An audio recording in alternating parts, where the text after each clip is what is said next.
what I wanted to say to you today is about those riots that I've been seeing. Let's call them what they are. They are riots. Stop calling them protests. Stop calling them activists. I'm tired of all the rhetoric that you're coming out with. Call it what it is. Now, in spirituality, regardless of which denomination that you ascribe to, right? They say that if you want to cast out a demon, you need to know the demon's name. You have to call the demon by its name in order to be able to cast it out and tell it to leave, right? And so the issue with Britain is that Britain does not want you to call the demon by its name. The name is white supremacy. Like every other name, we're dancing around it. We're like, oh, they're far right this, they're that. You know, it's unconscious bias. Britain is a tolerant country. What do you mean tolerant? Have you ever sat down to break down the rhetoric that you use as it pertains to Britain? Britain is a tolerant country. What do you tolerate? You tolerate something you don't like. And so we're told all of the time, I don't like you, but I'm tolerating you being here. How is that a positive thing? Britain is a multicultural country. Britain is not a multicultural country. Britain is a multi-ethnic country. You have numerous ethnicities or various ethnicities that live in Britain, but Britain has one culture, one dominant culture, and that's what's being perpetuated right now. And then you've got, members of parliament who are saying things to you like, oh, this isn't the Britain, this doesn't represent Britain, this isn't the Britain I know. How did Britain come to be great? Does everybody need a history lesson? The same violence that you're seeing playing out now is the whole reason that Britain was able to dominate most of the world from that very same depravity. But instead of being educated as to the history and the energy that pervades this island, people don't want to talk about it. Everyone's pretending like they don't know how we got here. You feel like just because you voted in a Labour government, your work is done. Everybody get to work immediately, especially the Liberals. You lot get to work immediately because you're too busy telling us that, oh, hatred won't solve anything and you're disgusted by what you're seeing. If you're so disgusted by what you're seeing, go and tell your granddads, your uncles and your fathers and your brothers to stop the behaviour.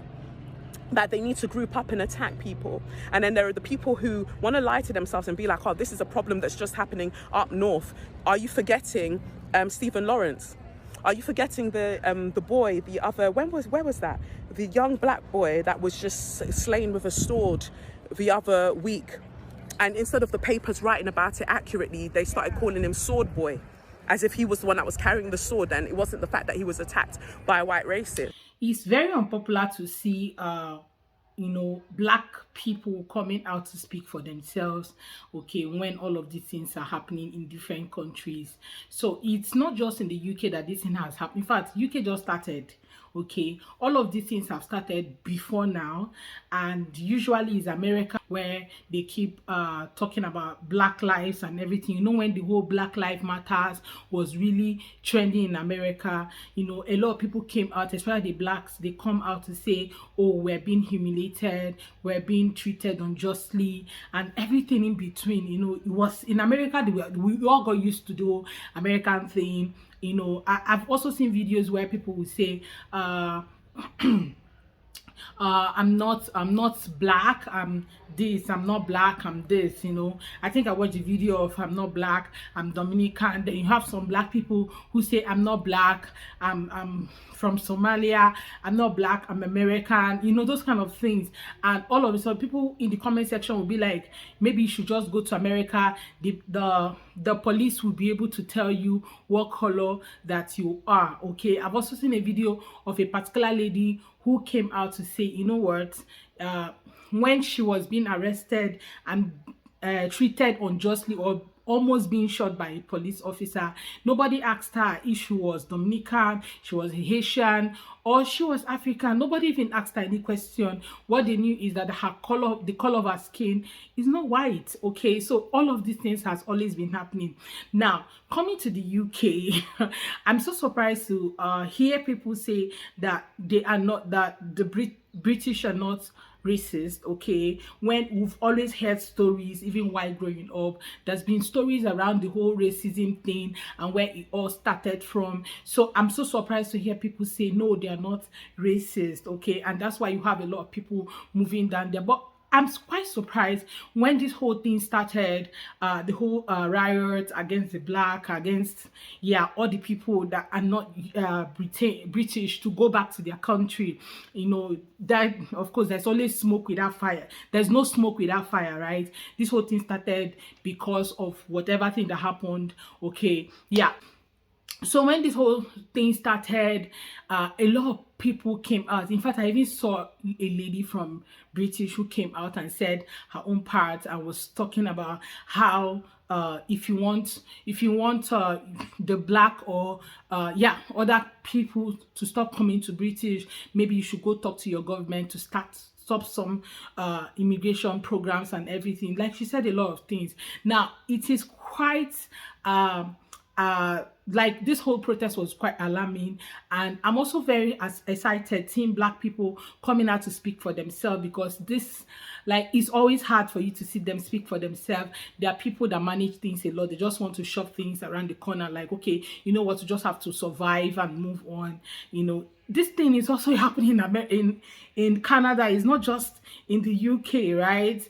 So I'm like, the last lady she said a lot of things for how many minutes? Like, she said a lot of things. Then this other guy who also talked about them not going back. Okay, who is going to be the one that will take care of your sick people, your sick parents that you leave in the home care. Okay, you guys don't even have time to take care of them. Like, people just keep saying a lot of things. I feel that maybe these white folks are not really the working type. They depend on the government for a lot of things, so most of them do not like to work. So have you guys also considered what it would be like, what life would be like when you send all immigrants out of your country? How are you going to feel? Now, when you talk about migration, I don't think anybody from any British should come out and say, you know what, we don't want immigrants in our country, because you guys are the whole architects of migration. You guys started this whole thing. Let's not take ourselves back to history. Like, of course, we grew up hearing stories. As Africans, we know what happened. We heard a lot of history. I think history should come back to our schools and start educating the young ones where the whole migration thing started from. So I don't think that the right people to come and say, you know what, you need to leave. Now, if you're a Gen Z or you're a millennial or you're just part of those people who doesn't really know what has happened and you're also part of the protest, I think it's quite good for you to go read your history notebook and also ask questions from your elders to find out what really happened those days. Okay, I'm not here to educate you, but anyway, these are my thoughts. Okay, I just feel that the world can be a better place if all live together and also in unity without looking for who to chase out of our country. Nobody is blocking you. This guy also talked about people going to get their degrees. Get your degree and you're going to get a job. I don't know. It's not that hard. People are just in your country because they cannot find what they are looking for in their own country, and they migrated to your country because they wanted a better life, even though they have to really toil, like do those menial jobs for them to be able to get what they're looking for, because your money is higher. So let's be truthful to ourselves. If all immigrants leaves, who is going to be your caregivers? Who is going to be in the NHS working? Who are like majority of your doctors? Who are the cooks? Like, all of those questions are something you need to ask before you start saying, oh, blacks should leave, oh, all migrants or immigrants leave. Guy, calm down. Anyway, guys, let me know what your thoughts are in the comment section, and I'll be here to read from you. I hope you enjoyed this video. Please share your thoughts in the comments, and please do like this video. Of course, subscribe to the channel as well. See you guys, and thank you so much for watching.